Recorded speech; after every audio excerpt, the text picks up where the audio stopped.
Je pense que vous aussi, dans cette période qui va arriver, c'est-à-dire les fêtes, après il y a les soldes, je pense que tout le monde va faire attention à ses dépenses parce que tous les prix ont explosé à la hausse.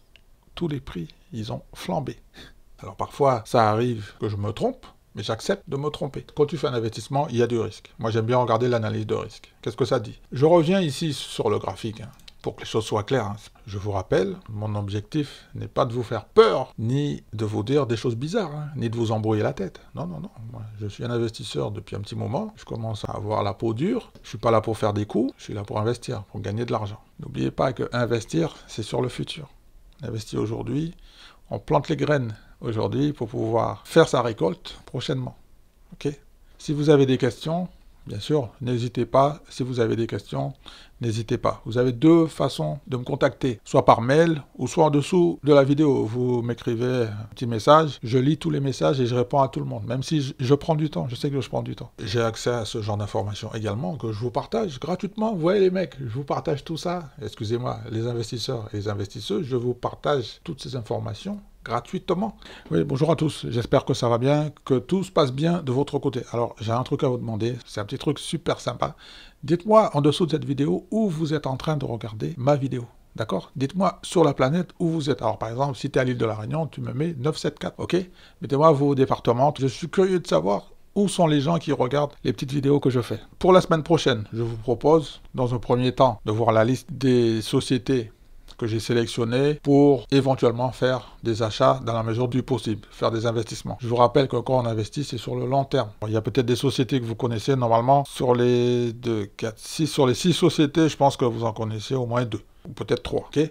Donc on va regarder un petit peu ce qui est possible de faire. Je vais attirer votre attention sur certains points, parce que investir, c'est très compliqué, c'est très difficile. Il y a des risques de perte en capital. Il y a des risques aussi que certaines sociétés peuvent faire faillite. On va le voir dans la vidéo. Peut-être qu'il y a une société sur laquelle vous êtes en position qui va peut-être déposer le bilan parce que à cause de la récession, la crise sanitaire, la crise des carburants en Ukraine, franchement, ça commence à faire beaucoup tout ça. Ça commence à faire beaucoup. Alors, comment est-ce qu'on va faire pour y voir un petit peu plus clair?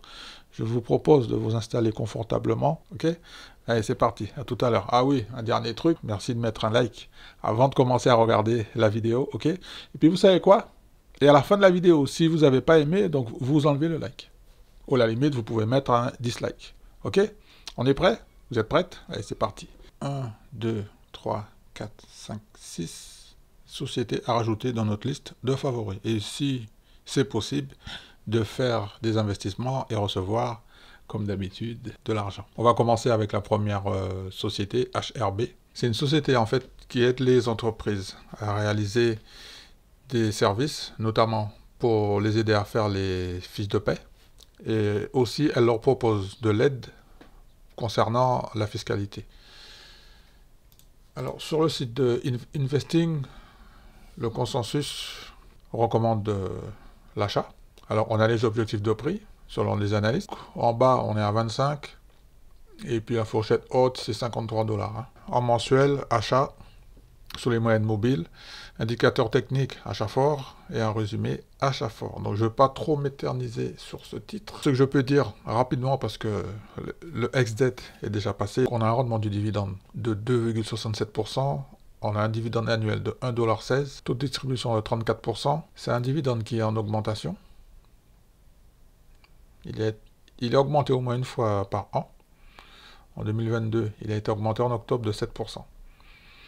Et je regarde pour 2020, il n'y a pas eu de coupure en 2020. Donc 2020, au contraire, il a été en augmentation. Le bénéfice par action est de 3,48 $. La société dégage 44% de marge brute et en marge nette, 15%. Alors il faudra faire attention entre le ratio dette et fonds propres qui est négatif. Donc il faudra faire des petites recherches un peu plus poussées. La petite présentation est juste rapide. C'est juste rapide. Le score du dividende, il est de 5 sur 6. Donc tous les voyants sont bons, sauf que le dividende n'est pas très élevé. Dans l'analyse de risque, il y a un niveau d'endettement qui est élevé. Il y a beaucoup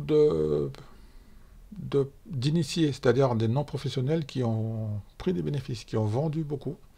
Et il est noté aussi dans la partie analyse de risque, que les capitaux propres sont négatifs.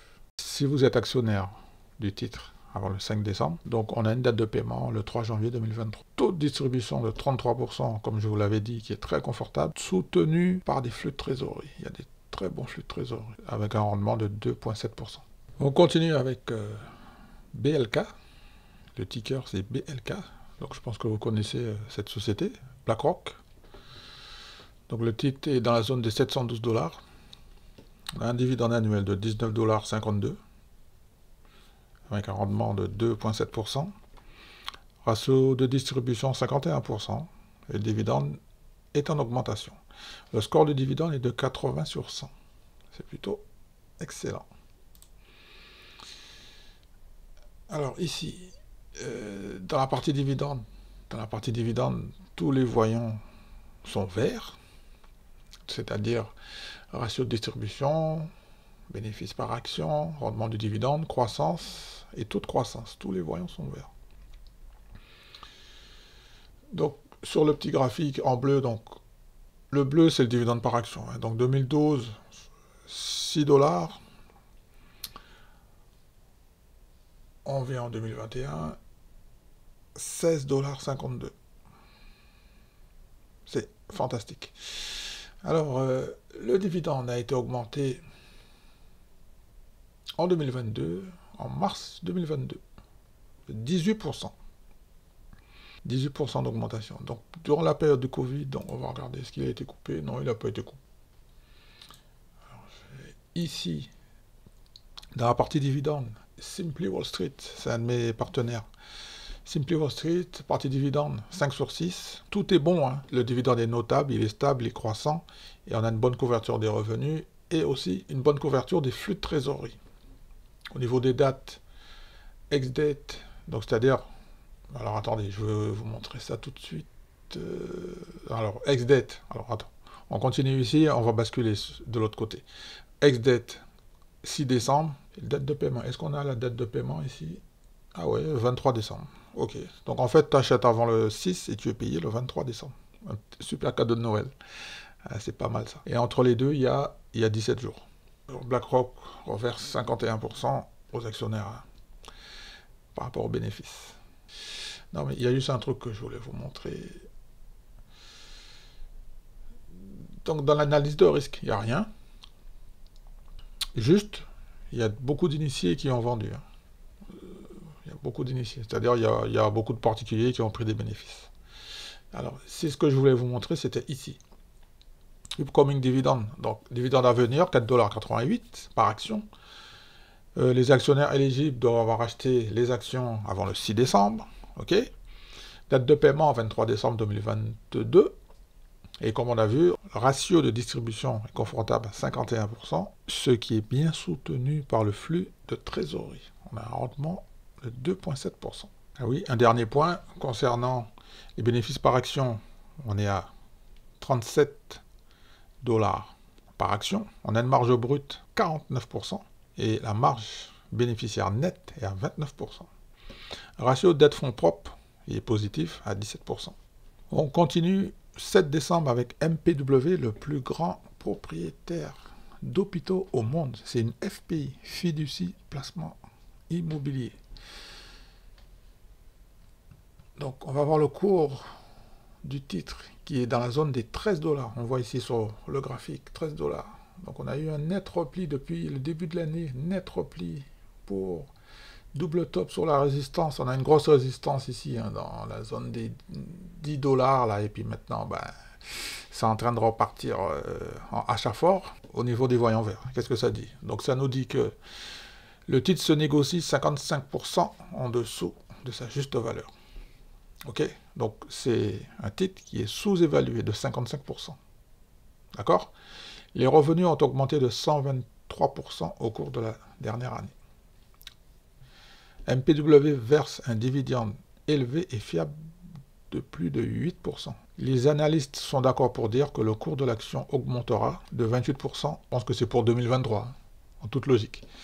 Dans l'analyse de risque, il y a 3 points important. Donc on a deux voyants rouges et un voyant jaune. Donc le premier voyant rouge, c'est que les revenus devraient baisser en moyenne de 15% par an au cours des 3 prochaines années. Le deuxième voyant rouge, c'est que le paiement des intérêts ne sont pas bien couverts par les revenus. Et le dernier point jaune, élément ponctuel important ayant une incidence sur les résultats financiers. Donc je ne vais pas cliquer pour ouvrir les 3 points parce que on n'a pas trop le temps. Je fais juste une petite présentation rapide. D'accord? Donc moi, ce qui m'intéresse, c'est le prix. Donc le prix, on constate bien sur un an, au début de l'année, on était dans la zone des 24 $. Ça a reculé pour toucher point bas. Voilà, les points bas, là. On est dans la zone basse. C'est ce qui m'intéresse, 10 $. Donc le bénéfice par action, il est de 2,09 $. La marge brute de la société est de 97%. Marge bénéficiaire nette, 77%. Ratio dette-fonds propres, il est positif à 107%. Excusez-moi. Dans la partie du bas, on regarde le dividende. Donc on a un dividende actuel à 8,9%. Taux de distribution 65%. Ex-dette 7 décembre. Donc je résume un petit peu. Donc si tu achètes une action de la société MPW avant le 7 décembre, tu seras payé le 12 janvier. Ok. On constate que le dividende est croissant et que même durant la période du Covid, il y a eu de belles augmentations. En revanche, je remarque qu'ils ont ralenti en fait sur l'augmentation du dividende. À chaque fois, donc ça augmente de 1 centime par-ci, 1 centime par-là. Bon, c'est pas beaucoup, mais c'est toujours ça. Donc c'est un élément que je vais surveiller. Et j'espère avoir une augmentation en 2023. Sur Simply Wall Street, dans la partie dividende, le score du dividende est de 6 sur 6. Le dividende est notable, il est élevé, il est stable, il est croissant. Et on a une bonne couverture des revenus et une bonne couverture des flux de trésorerie. Le rendement du dividende est de 8,92%. Donc je rappelle, pour les gens qui sont intéressés par ce titre, 2 dates à retenir. Pour recevoir un paiement le 12 janvier, il faut acheter le titre avant le 7 décembre. Et entre les deux, il y a exactement 36 jours. C'est bon, tout le monde a noté? Ok, on continue avec la société WMB. Nous sommes dans le secteur de l'énergie, d'accord? Transport, pétrole et gaz naturel. Il est très intéressant. C'est très intéressant le graphique ici. Alors ici, c'est Finwiz. Je tape le ticker ici et ça me donne des informations graphiques au niveau des prix. Parce que comme je vous l'ai dit, les prix, c'est super important. Donc sur l'année 2022, on constate que on a eu une baisse et maintenant, le titre est en train de sortir du canal baissier, dans la zone des 33 $. Donc, pour moi, au-dessus des 33 $, on est haussier. Ok, au-dessus de 33, on est haussier. Ce qu'il faut savoir, c'est qu'il y a des investisseurs qui achètent n'importe où, et après, ils te disent, oui, moi, je vais faire du DCA. Ok, mais on ne fait pas du DCA quand une valeur, par exemple, le prix est déjà un petit peu trop cher. De toute façon, on vient de le voir ici, que la zone basse, c'était octobre. La zone basse était ici, là, dans les 29. Ok, 29, 28, 29, voilà. Donc là, on pouvait rentrer tranquillement sur le titre. On a eu un gap haussier qui nous a ramené de 28 à 29. Voilà, après il y a un petit repli. Donc figure de retournement. Et on voit bien que la moyenne mobile 20 jours, elle est passée par-dessus la moyenne mobile des 50 jours. Ce qui nous permet de dire qu'on est sorti sur le canal aussi. De toute façon, on a tapé une fois en septembre la zone des 34. On revient dessus en décembre, 34. Est-ce que ça va y aller? Est-ce que pour moi, ça, c'est pas un point d'entrée pour moi. On peut le vérifier ici. Parce que sur Simply Wall Street, l'un de mes partenaires, j'ai accès à ce genre d'informations. Ici, par exemple, regarde. On a 2 voyants rouges qui te disent que la juste valeur, la juste valeur, c'est 30 $. On retourne sur le graphique, pour ceux qui n'ont pas bien compris, on est à 34 $. Regarde, on est à 34,96 $, pratiquement 35. Ok, on le voit bien encore ici. Voilà, donc là, ça avait touché au mois de juin, 36. On revient ici, 24 août, plus précisément, on avait touché 35. On revient ici, attention, attention. On revient ici en décembre à 34. Attention les gars, ceux qui vont rentrer ici, Attention de ne pas trop serrer les fesses. Hein. Je vous donne le message, je suis juste le messager. Hein. C'est vous les investisseurs, c'est vous qui prenez les décisions en fonction de tous les éléments qui sont en votre possession. D'accord? J'ajoute que Simply Wall Street m'informe avec un deuxième voyant rouge qui me dit que WMB se négocie au-dessus de notre juste valeur. Donc il y a un deuxième voyant rouge pour moi. On va regarder la partie dividende. C'est vrai que les chiffres sont bien, c'est bien, mais il ne faut pas regarder que la partie dividende. On a un score de 5 sur 6, donc tout est bon, sauf que le dividende n'est pas bien couvert par les revenus. Pourquoi? Alors ça, c'est à l'investisseur de trouver pourquoi, de chercher les réponses, de lire les rapports financiers, de voir la dette. Est-ce que c'est une société qui est endettée et pourquoi on a un voyant rouge sur la couverture des revenus?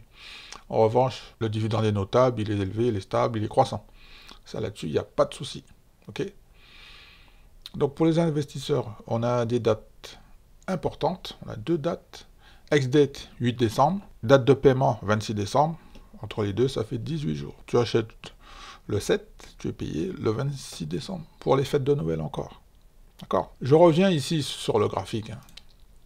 Pour que les choses soient claires. Hein. Qu'est-ce que dit Investing? Parce que j'aime bien encore avoir un avis de Investing. Investing, c'est un site de pro pour les investisseurs. Alors tu vois, ce qui est intéressant, c'est que sur Investing, les analystes te disent que le titre peut encore monter de 7%, jusqu'à 37,68 $. Et eux, ils te disent d'acheter. Il y a 19 analystes quand même. Hein. Donc les mecs, c'est pas des manchots, c'est des pros. Ils estiment que le titre, il est dans une bonne dynamique.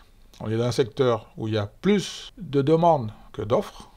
Et oui, il y a plus de personnes qui ont besoin d'énergie, de carburant, tout ça, en ce moment, parce que c'est l'hiver, donc ça va être un petit peu bénéfique pour la société WMB, pour pouvoir faire encore plus de marge. Et il me semble que le président Biden, il est furieux, en fait, il n'est pas content, parce que les sociétés dans le secteur de l'énergie, carburant, pétrole, gaz, ils ont fait beaucoup de bénéfices, ils ont ramassé des milliards de dollars, depuis le début de l'année, et le président, il ne sait pas comment faire, en fait. Il en a marre, il faudrait que je retrouve l'article, parce que j'ai lu ça quelque part. C'est une question d'offre et de demande. Il y a l'OPEP, en même temps, qui ne veut pas augmenter les cadences de production, ni les volumes.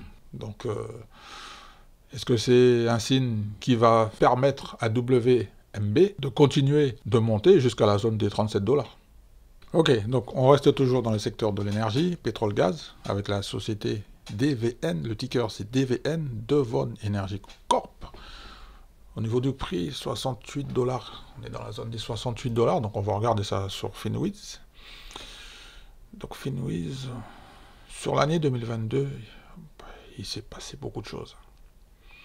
Regardez au début de l'année, en mars, il était dans la zone des 55, allez, 50 $. En juin, on a été claqué les plus hauts, une fois. C'est-à-dire 77. Okay. Après, il y a eu un gros repli, prise de bénéfices, ok, on commence à connaître la chanson. Sauf que ça a déclenché un canal haussier, qui se voit sur la ligne bleue ici. Là.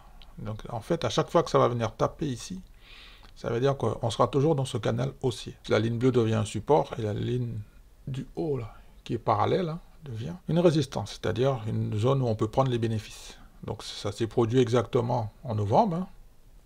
Grosse prise de bénéfices. Ok. Dans la partie dividende, à mon avis, hein, alors j'ai pas de boule de cristal, mais à mon avis, le dividende qui a le point rouge là qui n'est pas stable, c'est qu'il a dû baisser. Parce que je vous avais déjà parlé de cette société ici. Parce qu'en fait, tu ne peux pas tenir une cadence de plus de 7% très très longtemps, surtout dans le secteur de l'énergie. Donc les petits débutants, à mon avis, il y en a qui se sont fait avoir, et on peut vérifier hein, sur le graphique, dans la partie dividende. Tous les voyants sont bien, hein, donc puisqu'on a un score de dividende de 60 sur 100, okay, taux de distribution 34%, c'est bien. Dividende annuel, 5,40 $, c'est parfait, on en a bien profité. Même moi, je suis le premier à en avoir profité. Je vous ai parlé de cette société, j'ai gagné de l'argent avec eux. Sauf que je me suis pas éternisé, parce que je savais qu'à un moment donné, ça allait... Ben voilà, regarde. En 2000... De toute façon, c'est à peu près ce qui s'est passé avec ce genre de société. Mais le dividende, il a explosé en 2022. Hein. Il a explosé. Fin de Covid, sortie de la crise sanitaire, la demande a explosé, et les mecs derrière, ils peuvent pas produire plus. Enfin, ils veulent pas produire plus pour contrôler les flux. Par conséquent, Ils se disent, écoute, en juin, ça a été augmenté de 27%, en septembre de 22%, et sachant que en mars, ils avaient augmenté de 19%.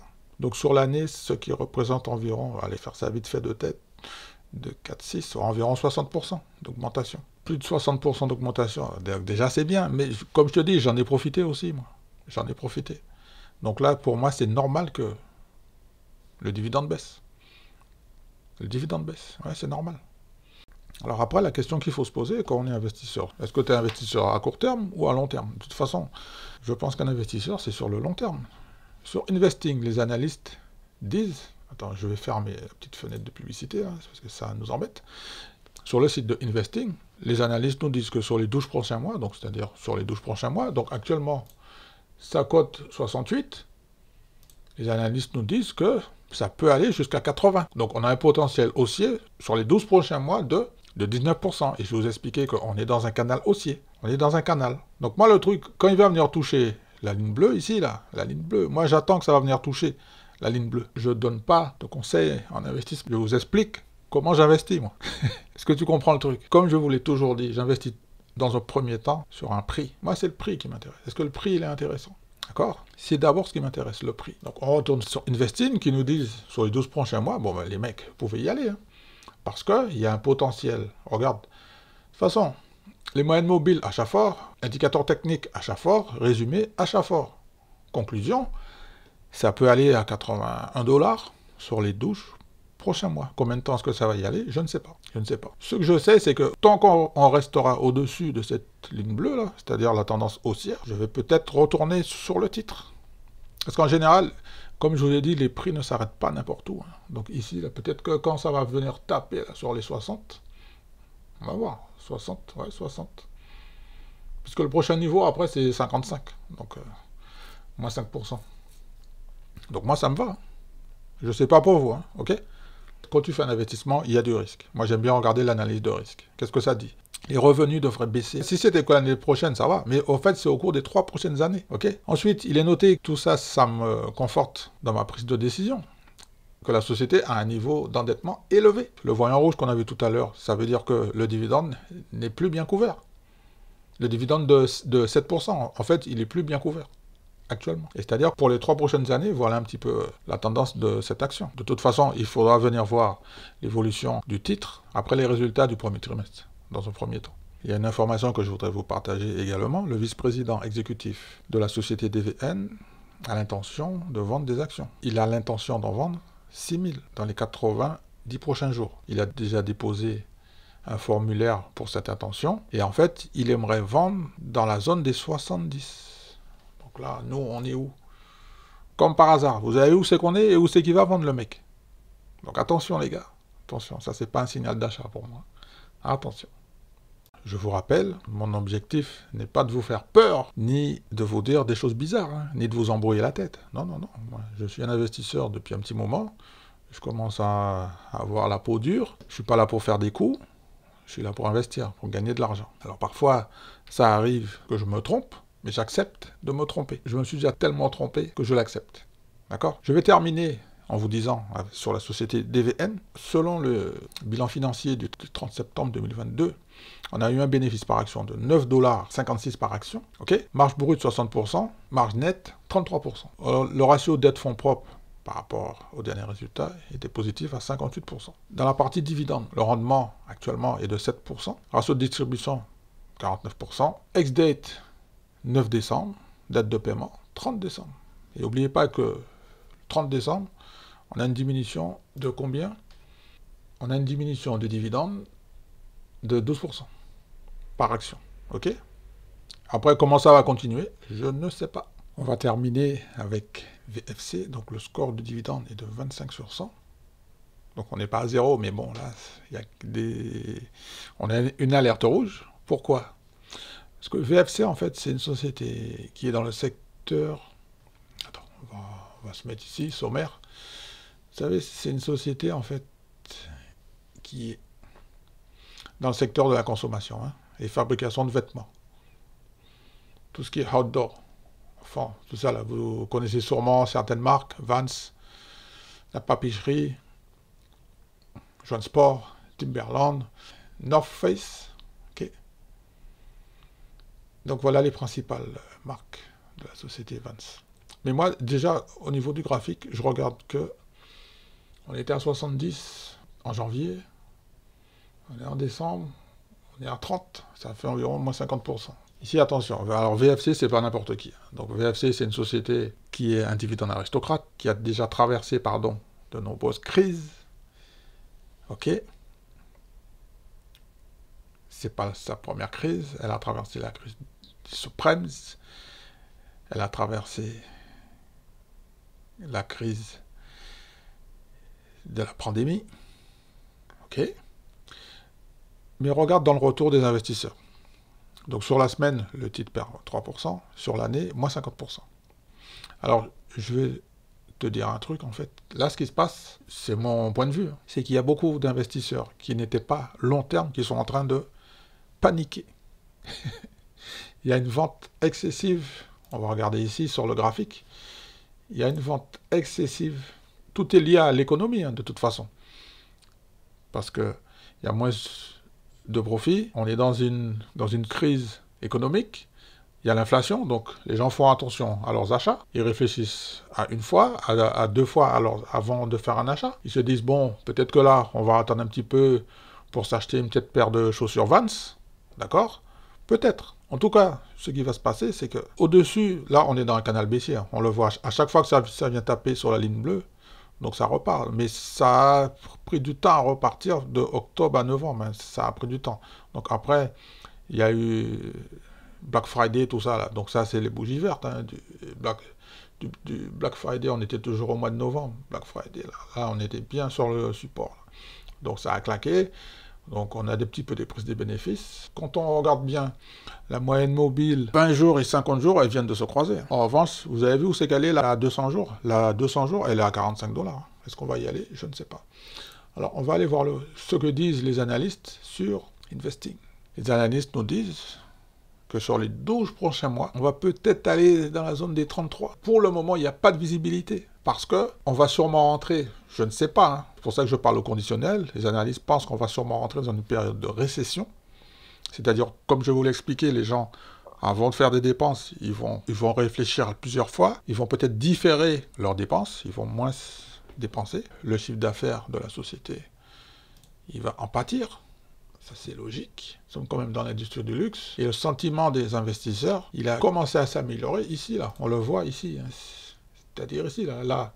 Il s'est carrément effondré. Depuis septembre, depuis la rentrée, ça c'est littéralement, c'était catastrophique. Hein. Okay. Après, le sentiment s'est un petit peu amélioré. Alors par contre, est-ce que c'est le moment d'investir ou pas sur ce genre de société? Moi, je pense que la réponse, pour moi, c'est oui. Je suis déjà en position sur ce titre. On va regarder. J'ai 105 titres. Est-ce que je vais vendre? Pas du tout. Non, je vais augmenter ma taille de cette position. Je vais l'augmenter. Pourquoi? Investir, c'est sur le futur. J'investis sur le futur. Je pense que le sentiment va s'améliorer. N'oublie pas qu'on a une fourchette haute, selon les analystes, elle est à 48. Moi, je ne suis pas en mode espoir. Hein. On peut retourner dans la partie dividende. Le 20 décembre, le dividende va augmenter de 2%. Et toujours ça, mais sauf que c'est un dividende aristocrate qui a l'habitude de traverser ce genre de crise.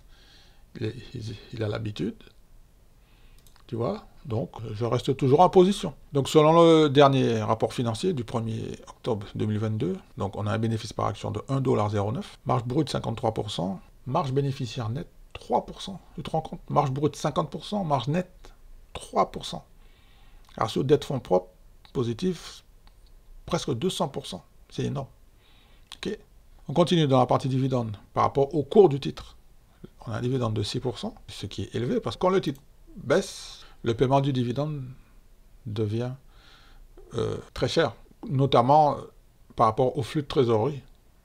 À mon avis, là, le flux de trésorerie doit être négatif. On va le vérifier tout de suite. Ben, regarde, il est à 183%. Ben, c'est normal.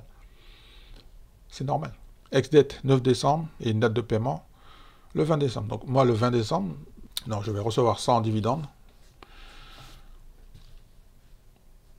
Je retourne ici pour voir ici. Donc, 1,97$. Donc, je vais recevoir 100 fois 0,51, donc ça fait environ 50 $. Donc c'est ce que j'attends en dividende. Ok. Dans la partie dividende, on a deux voyants rouges, c'est-à-dire dans la couverture des revenus, ben oui, mais c'est normal, hein. Donc il y a la récession, comme je vous l'ai expliqué, il y a moins d'argent qui rentre dans les caisses. Alors vous allez me dire comment ils font pour nous payer les dividendes. Sauf erreur de ma part, hein. Et si je me trompe, merci de me corriger. En général, le dividende de cette année, c'est avec l'argent de l'année dernière en fait. Ok. Dites-moi si je me trompe, hein. Si je me trompe, vous me dites. Ok. Parce que l'année fiscale de cette année va se terminer au 31 décembre. On va voir le chiffre d'affaires qui sera fait et on va voir est-ce que la société pourra, par rapport au chiffre d'affaires annuel, payer les bénéfices pour 2023. Est-ce qu'ils pourront toujours supporter? Oui, donc je disais qu'on a un dividende qui est notable, qui est élevé parce que le cours a baissé. Normalement, il n'est pas à ce niveau, normalement, il est dans... On peut même le diviser par 2, hein. Donc normalement c'est un dividende qui est à 3 ou 4%. Le dividende il est stable, il est toujours croissant, malgré ce qui se passe, Alors, peut-être que ça sera la fin du monde, ou pas. Mais moi, tant que le dividende n'est pas coupé, je reste en position. En résumé, voilà la liste que je rajoute dans mes favoris pour la semaine prochaine, c'est-à-dire du 5 décembre au 9 décembre. Donc on a vu qu'il y avait HRB, ok. Ensuite il y a eu BLK. Donc HRB, en fait, c'est une boîte qui donne un coup de main à des sociétés pour faire les fiches de paie et puis pour les aider aussi dans la partie fiscalité, ok. BLK, BlackRock. Donc, il faut être propriétaire avant le 6. C'est le plus grand gestionnaire d'actifs au monde. Hein. OK. Secteur de la finance. Après, le 7 décembre, donc il y a MPW. Donc, c'est une FPI, fiducie de placement immobilier. Donc là, on a vu que le prix était super intéressant. Zone basse, le prix est super intéressant. 10, 12, voilà, 13. Après, en espérant que ça va aller à 15, parce qu'à mon avis, il y a une résistance à 15. OK. Alors, WMB, ça je ne me rappelle pas en fait c'était quoi. Ah oui, secteur de l'énergie. DVN, ils ont fait beaucoup de profits. Le président Biden, il n'est pas content parce que le secteur de l'énergie a fait beaucoup de profits, gagné beaucoup d'argent. J'ai terminé avec un dividende aristocrate, VFC. Donc là, il y a une échéance qui va arriver pour les actionnaires pour pouvoir recevoir des profits sous forme de dividende. Le dividende augmente de 2% hein, pour les investisseurs. Ok, donc voilà, donc j'ai fait un peu le tour de la semaine du 5 au 9 décembre 2022. Cette semaine, au niveau de l'agenda économique, il n'y a rien de particulier, c'est la semaine prochaine en fait. Il y a une date qu'il faut noter sur l'agenda, ce sera le 13 décembre. 13 décembre, c'est une grosse date, on a un gros rendez-vous le 13. Pour la semaine prochaine, il n'y a rien de prévu. VFC, je vais encaisser mon dividende, d'accord ? Je suis super content. J'étais prêt à prendre ce risque pour cette société. Je me rends compte que c'est un titre qui est volatile, très très volatile, qui a perdu 50%. Donc le titre se fait massacrer.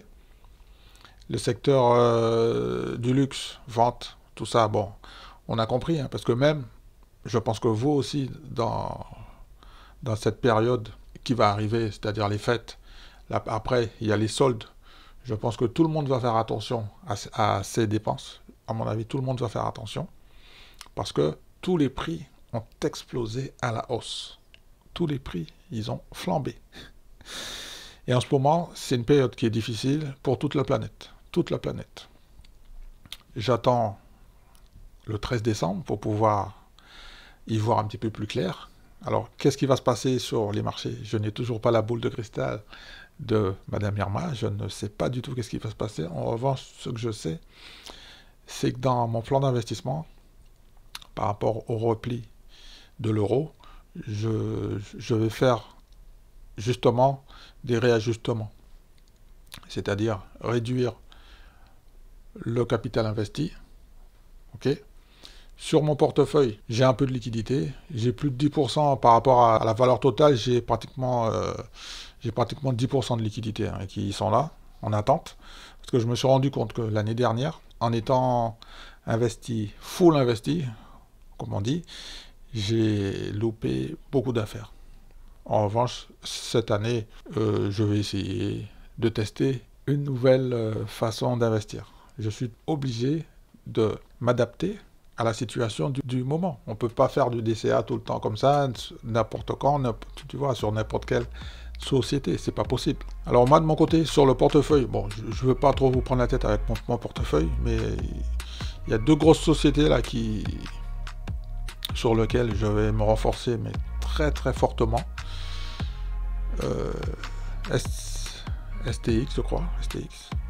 Seagate. Ouais, Seagate. STX. Sur le Canada, je vais ouvrir une nouvelle ligne sur BNS, la Bank of Nova Scotia. D'accord.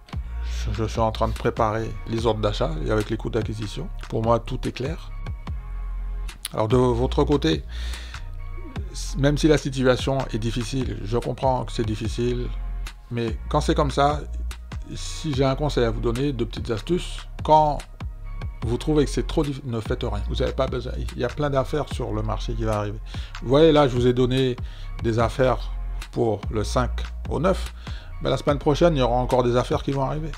La semaine d'après, et ainsi de suite, ainsi de suite. En fait, 52 semaines, 52 affaires. Il y a des affaires toutes les semaines, en fait. Et vous avez vu dans les sociétés que je vous ai proposées, il y en a, tu achètes par exemple là, dans 15 jours, tu es payé. C'est assez rapide. Bien sûr, pour les gens qui ont envie d'investir sur les dividendes américains.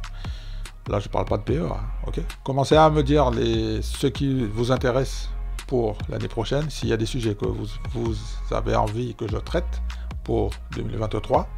On est en train de préparer les fêtes. Là, les marchés, bon, ça va un petit peu se calmer. Alors, il y en a qui disent qu'il y aura un rallye, qu'il n'y aura pas de rallye. Donc, s'il y a un rallye, ben, tant mieux. S'il n'y a pas de rallye, je ne sais pas. Je m'en fiche. Je continue de faire mes investissements. Je reste focus sur mes objectifs que j'ai revus. Il y en a que j'ai revus à la baisse. Il y en a que j'ai revus à la hausse. Par exemple, sur OKE, je ne pensais pas du tout que ça allait se passer comme ça. Donc, je laisse le truc traîner pour l'instant. C'est une société. Il faut juste que je vérifie le PER. Est-ce que je peux renforcer cette position si elle est toujours sous-évaluée, bien sûr.